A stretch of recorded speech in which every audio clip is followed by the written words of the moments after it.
to our next episode of the Hormone Café. Today I want to talk about some mindset tips for our health and fertility journey, because it can be really, really hard if you're not feeling great or you feel super fatigued or you're not getting pregnant and you just feel really, really desperate and you don't really know what to do. So I just wanted to go over 5 of my favorite things just to turn to if you're feeling like the journey is difficult, which it definitely is. The first one is take the time to restore your body and to be healthy, which is extremely difficult because if we're not feeling great, we just really want like the fastest thing, right? Like, okay, I'm really tired and fatigued every day. I want like the fastest pathway so that I can function and I can be a mom and be a wife and be a good friend and be a good employee and live every single day well. Or you just want to get pregnant as fast as possible because you've been through this fertility journey and it totally sucks and it's taking forever. But let me tell you an example of a patient and something she said to me that kind of prompted me to talk about this. So I had a patient, she came to me, she had went to an IVF clinic and then she had gone to a naturopath and she had been trying for over a year. And she said, okay, I just want to figure out what's going on with my body. And she had really significant PCOS. Her ovaries were really, really enlarged. She was only having a period every 2 months. She was ovulating around cycle day 30. And so when you hear about that, there's definitely red flags there where we need to get her having more regular cycles, ovulating better. And she told me she used to eat a ton of sugar as a child and she didn't really eat well, which probably contributed to her PCOS and her really long cycles. So that's something that we had to work on. And then it turns out that she had a gut infection in her gut. She had a lot of food sensitivities. So we had a lot of things that we needed to work on. So one thing is that we made a diet for her because when she first came to me, she was on this really restrictive diet where she was gluten-free and dairy-free and sugar-free, and she was only eating a really small number of food. But when we think about our hormone production, we need to be eating as much diversity of food that our body can tolerate. So we did a food sensitivity test on her, and we figured out what is it that truly inflames her so that she can focus on the foods that don't inflame her. And then it turned out that she had a gut infection, and then the foods, of course, that inflame you can damage your gut. And so you want to make sure that you go through an elimination process where we really try to heal your gut, and you would need to treat the gut infection. Because if you have bacteria in your gut that is constantly hurting you and damaging your gut, you're just going to feel bloated and gassy all the time, and it can give you a lot of period pain.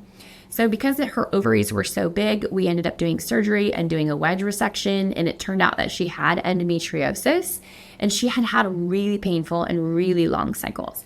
So it was this whole journey of figuring out her diet, and once she figured out her diet, she was able to have regular ovulation and regular cycles, treating her gut infection, figuring out what her food sensitivities are, like what was good and not good for her body.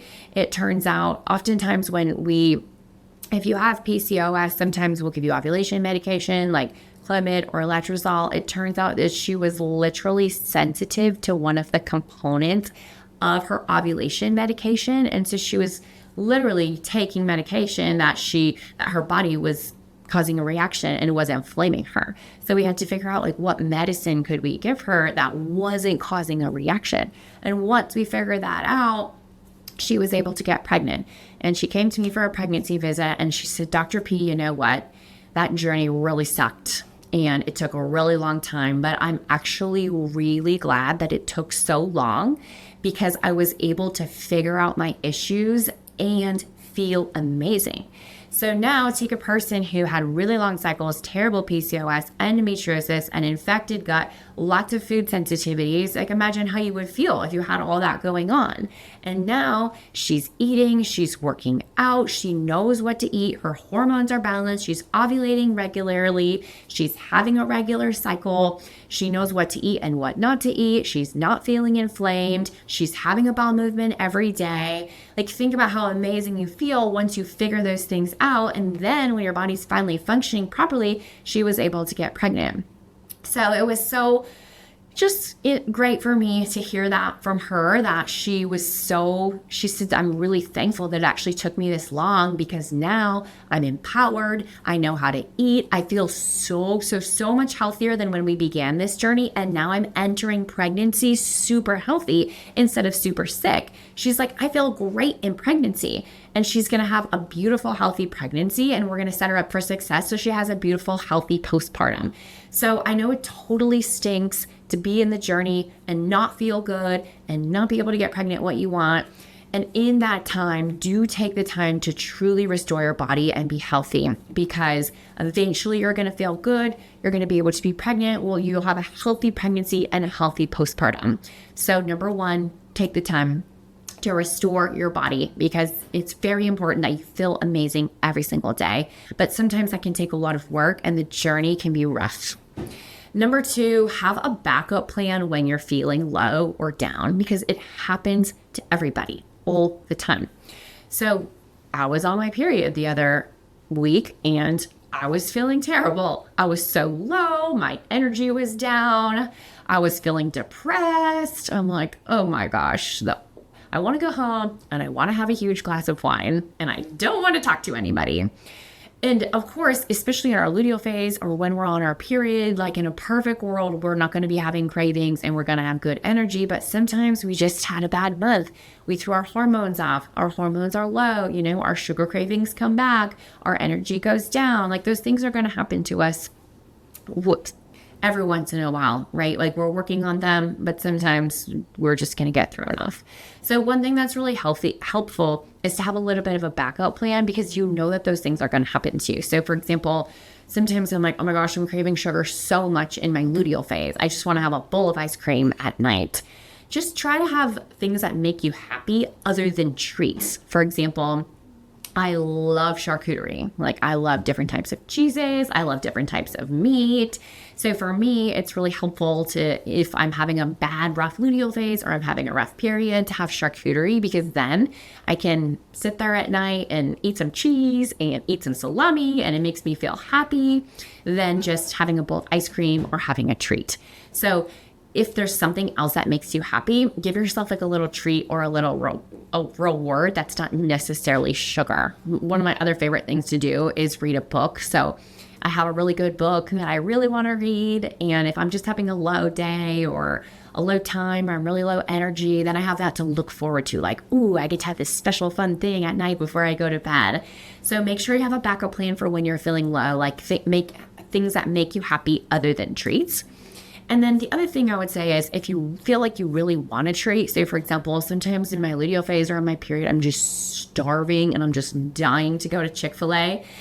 So it's helpful, of course, to have a plan like, okay, Sarah, eat your packed lunch that you have that you know is full of vegetables and protein instead of going to Chick-fil-A.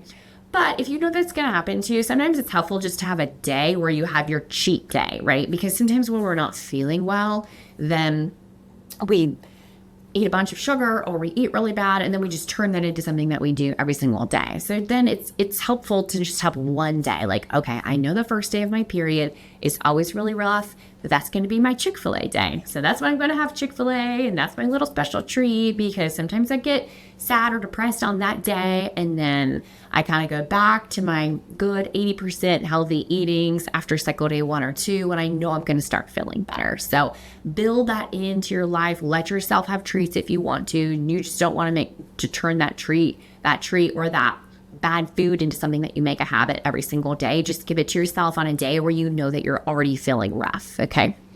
And then number 3, this one you will probably find out, I'm sure, if you haven't already, and that is, some people will hate you if you change your lifestyle, okay? I really want you to be prepared for this, because now you're eating salad for lunch. You're going to the gym when other people aren't going to the gym, right? You're going to bed at 9, 10 o'clock. Maybe your friends are staying up late. They're night owls. You get together with your friends and they're like, oh my gosh, I'm so tired. I'm exhausted. And you feel good, right? You're not tired. You're not exhausted. You have energy. Like, there will be people who hate you because now you are starting to be healthy and they're not. And they feel judged or criticized, or I just want you to know that you take the time to focus on your body and you be your best, healthiest self. And there will be haters and there will be people that judge you. Don't worry about those people, okay? You do what it takes to have your best self, your best health, your best life, okay? Because another thing that you'll see is that the way that you change, it will literally make your friends better. And you'll slowly start seeing that the habits that you start, your friends will start doing them too, right? So if you're drinking these electrolytes that don't have stevia, your friends will be like, hey, what are you doing?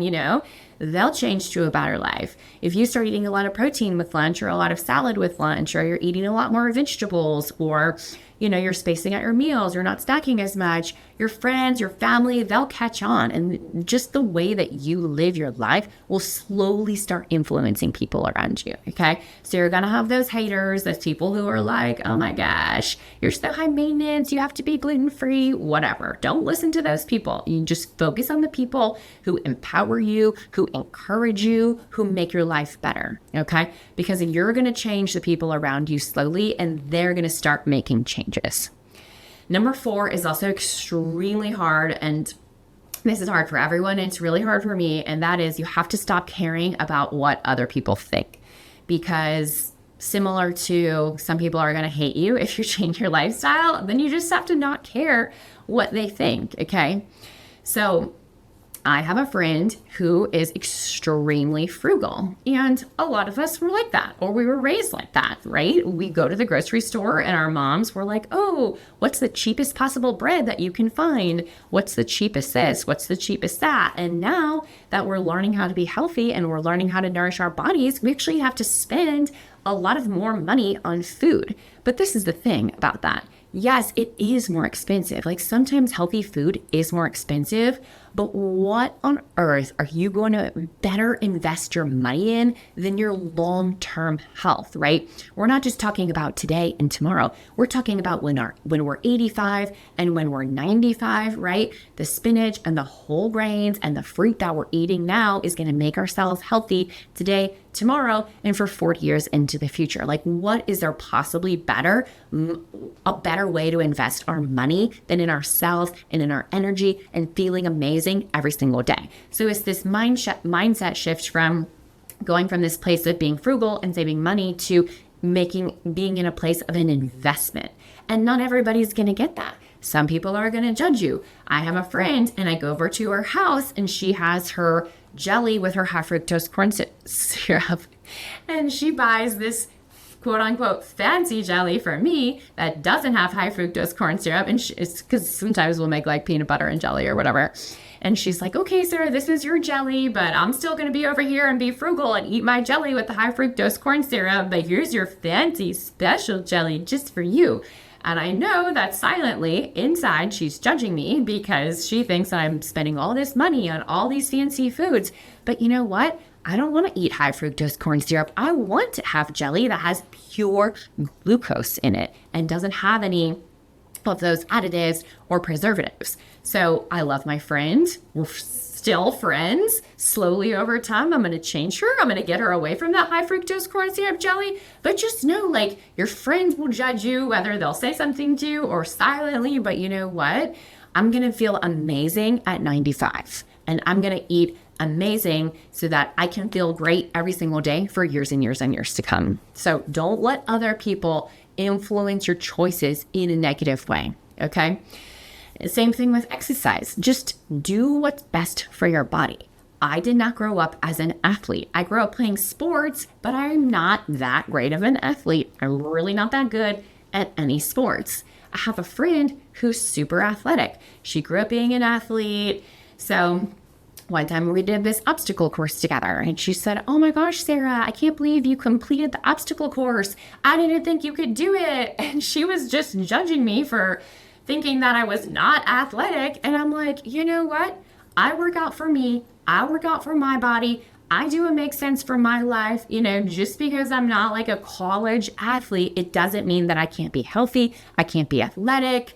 So do not worry about what other people do. You do you. You do what's best for your body. Okay. And sometimes you'll have a friend that really helps you and really motivates you. And you both sign up for a 10K together, and you both sign up for a marathon together. Or you text each other that you're like, hey, I'm drinking my ginger tea today. Or hey, I'm cutting back on my coffee. You can have solidarity buddies who help you along your journey, and don't listen to the people who don't help you. Okay. And number 5, above all, you have to believe in yourself. Okay. Because the journey is going to be really tough. And there'll be days where you just want to give up, and you just want to go to Chick-fil-A, and you just want to eat ice cream, and you don't want to go to the gym. Like, we're definitely going to have those days. But I really want you to never give up on your body.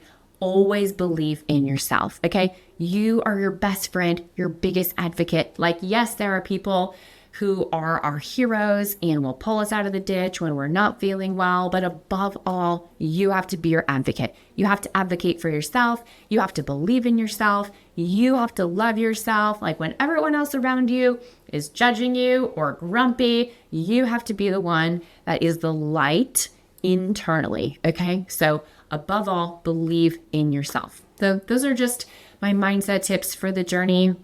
We do not have to be perfect. None of us are. We're all going to have our low days, but just think about some of those things. If you're having a low day, think about how to take the time to restore your body, have a backup plan when we're feeling low. Don't listen to the haters that are going to judge us if we're changing our lifestyle and getting healthy, right? Try to stop caring about what other people think, and above all, believe in yourself. If you need anything, you need some tips, do not hesitate to reach out. VeraFertility.com is our website. Thank you so much for joining us on this episode of the Hormone Cafe, and stay tuned for our next episode.